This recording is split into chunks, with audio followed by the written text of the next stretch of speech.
أما بعد، السلام عليكم ورحمة الله وبركاته. نواصل من قطع من حديث. وقد تكلم الأخ عامر عبد المجيد عن محبة النبي صلى الله عليه وسلم وإساءة الغرب لنبينا عليه الصلاة والسلام، لكن حتى يكون الناس على بصيرة، نحن قبل أن نتحدث عن إساءة الغربيين لسيد العالمين عليه الصلاة والسلام لا بد أن نتحدث عن إساءة شباب المسلمين النبي عليه الصلاة والسلام. هذا موضوع ثاني بتاع الناس كاردرين وسوء جماعة الجلال، ده موضوع براوي يتكلم عن الشباب المسلم اللي يتكلم في النبي عليه الصلاة والسلام ويسيء للنبي عليه الصلاة والسلام ويشهد أن لا إله إلا الله وأن محمدا رسول الله صلى الله عليه وسلم، يشهدون بألسنتهم ولكن تأبى قلوبهم أن تحب النبي صلى الله عليه وسلم المحبة الحقيقية والاتباع الذي يحبه رب العالمين تبارك وتعالى.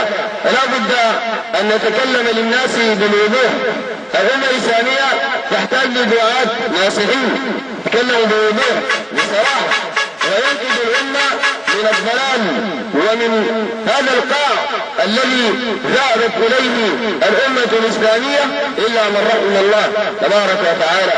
إساءة النبي أو الإساءة للنبي عليه الصلاة والسلام كفر بالله تبارك وتعالى قولا واحدا من جميع طوائف الأمة الإسلامية عدا الرافضة قبحهم الله تبارك وتعالى.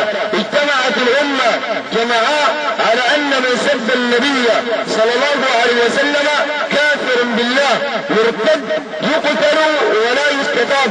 وقد نقل الإجماع أبو عمر ابن عبد البر في كتاب التمهيد، ونقل الإجماع شيخ الإسلام ابن تيمية رحمه الله في كتابه منهاج السنة النبوية وفي كتابه الاستقامة أن من سب رسول الله إنه يقتل ولا يستتاب وإن تاب يقتل عمدا التوبة بينه وبين الله.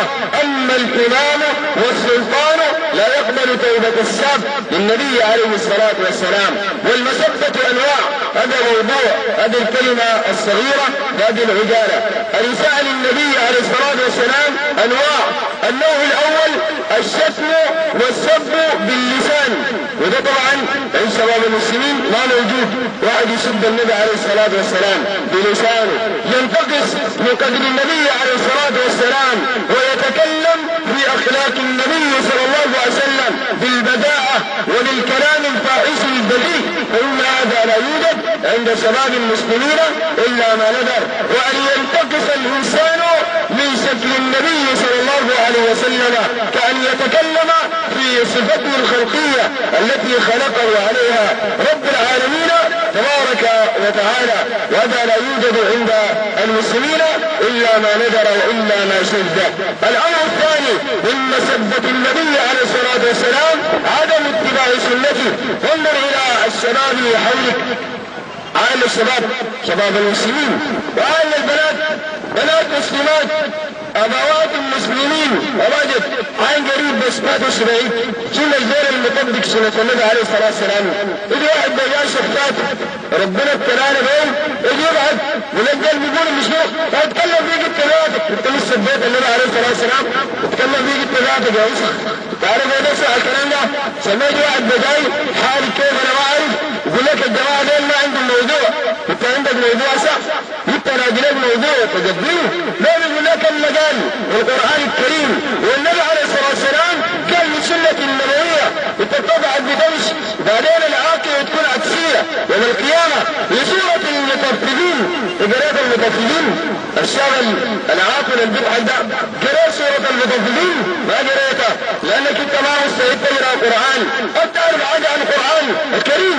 قال تبارك وتعالى فاليوم يعني يوم القيامة فاليوم الذين آمنوا من الكفار يضحكون على الأرائك ينظرون هل ثوب الكفار ما كانوا يفعلون. ربنا قال العاقبة تكون عكسية يوم القيامة زي ما ضحكت في الدنيا. قال تبارك وتعالى في سورة المؤمنون في آخر السورة قال تبارك وتعالى إنه كان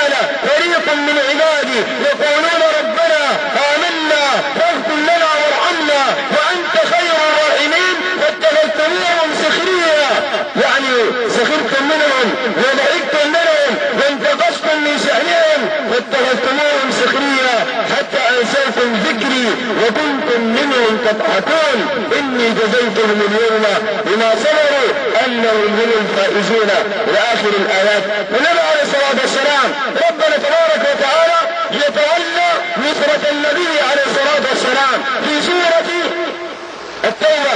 يقول تبارك وتعالى إلا تنصروه، يعني لو ما دارين تنصروا النبي عليه الصلاة والسلام، ما دارين تدافعوا عن النبي عليه الصلاة والسلام باتباع السنة وترك البدع وبالتوحيد والعقيدة ونبذ الشرك والوثنية والقباب والأضرحة، إلا تنصروه فقد نصره الله.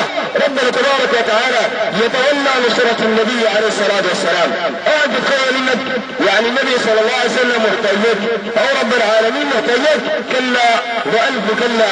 في مسلم من رواية أبي ذر أن النبي صلى الله عليه وسلم قال الله تعالى يا عبادي، ده كلام من ربنا مباشر للأمة الإسلامية وللناس كلهم، المسلم والكافر والمؤمن والتقي والفاسق وغيره من البشر، من أنواع البشر، من المرتفعين ومن السفلى.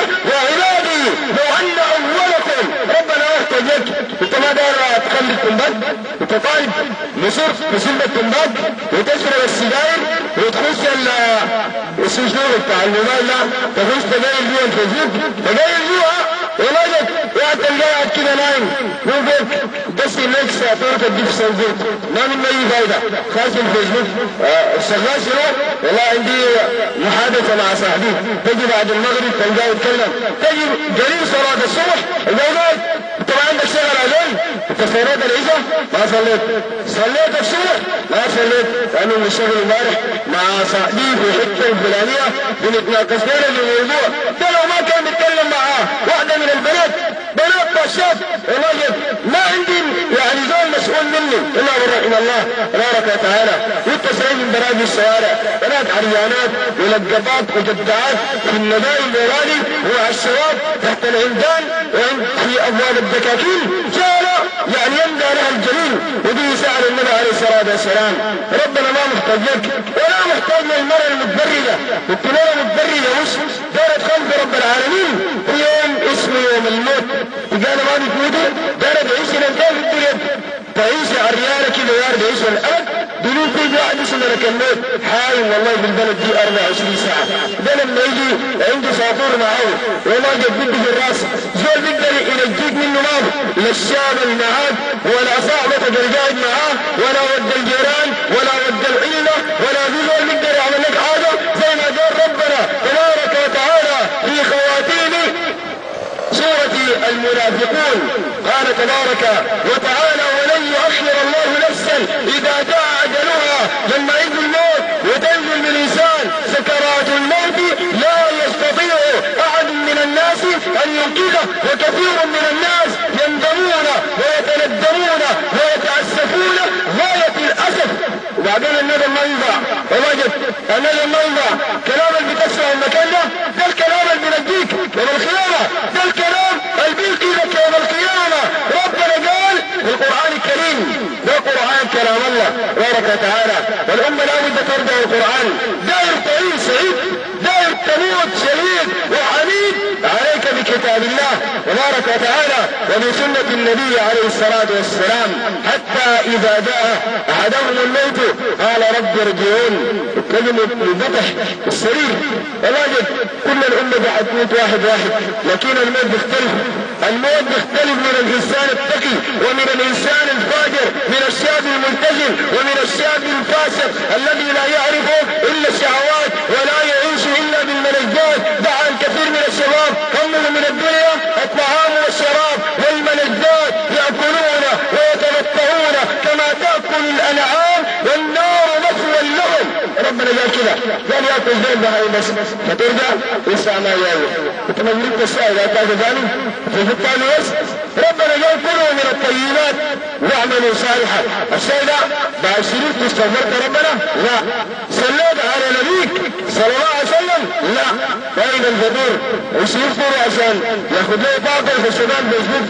ده على الشباب المسلم مسلم الا من رحم الله تبارك وتعالى، ياكلون ويتمتعون كما تاكل الانعام زي ما بياكل الحمار.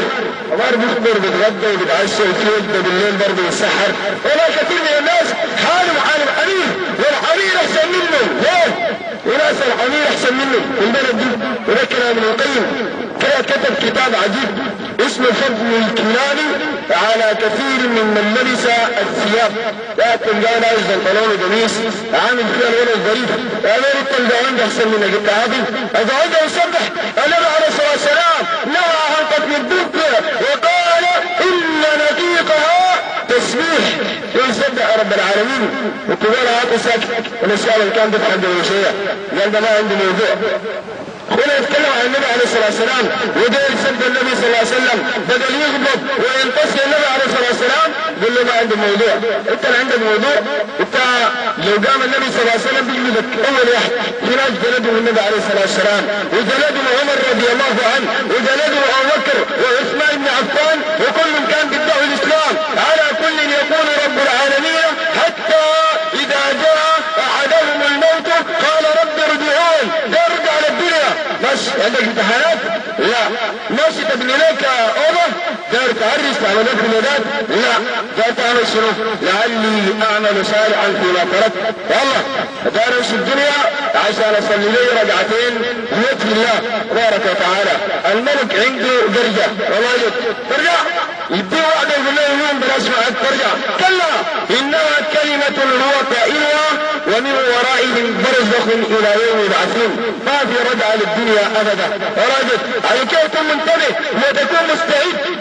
اسوأ انواع الاساءات لرسول الله عليه الصلاه والسلام الاساءات من داخل الاسلام. شباب المسلمين كثير من الشباب اليوم يا راجل شباب مسلم يشهد ان لا اله الا الله وان محمدا رسول الله، ونسوان مسلمات وبنات مسلمات تقول لهم ربنا قال كأن على رؤوسهم الطير.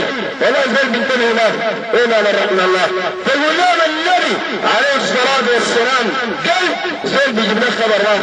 كان الإمام مالك فيما نقل الذهبي رحمه الله في تذكرة الحفاظ قال كان الإمام مالك رحمه الله إذا أراد أن يتكلم عن رسول الله اغتسل وتطهر وتطيب من أجمل الطيب وأحسن الطيب ثم يأتي ويجلس ويتحدث عن رسول الله عليه الصلاة والسلام. كان الأئمة الأعلام أبو بكر الصديق رضي الله عنه كان لا يكثر أن يقول قال رسول الله عليه الصلاة والسلام تعظيما للنبي صلى الله عليه وسلم، وخشية أن يتقول كلمة واحدة لم يقلها رسول الله عليه الصلاة والسلام. فيما نقل العلامة ناصر الدين الدمشقي في عقود الدرر صحيح الأثر، هي منظومة حديثية موفقة وفق فيها الإمام المقدسي أو الدمشقي رحمه الله تبارك وتعالى. الكلام حتى لا يتصاعد ينبغي عليك إذا أردت أن تنصر النبي صلى الله عليه وسلم أولا بهذه الأمور الأربعة. دار تنصر النبي عليه الصلاة والسلام بأربعة أشياء. الشيء الأول أن تكون عالما بأحوال رسول الله صلى الله عليه وسلم الظاهرة والباطنة، وأن تعتقد عقيدة النبي عليه الصلاة والسلام. هذا الأمر الأول. أوصي كثير من شباب المسلمين والله الكلام ده انتبهوا له جيد.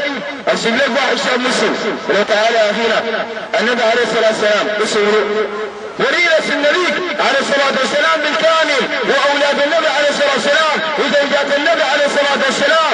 أمسك من طرف، أمسك الشباب حيمين العطارد يا رحم الله، وأمسك البنات العاطلة وبنات عطالة ولا ما أمسك أي بنت متضررة جيبها بالله ورينا زوجات النبي عليه الصلاة والسلام. سمي منه بنات النبي عليه الصلاة والسلام، وسمي منه الدين ننزع عن النبي عليه الصلاة والسلام. لما وجدت الذين يعرفون إلا القلة القليلة.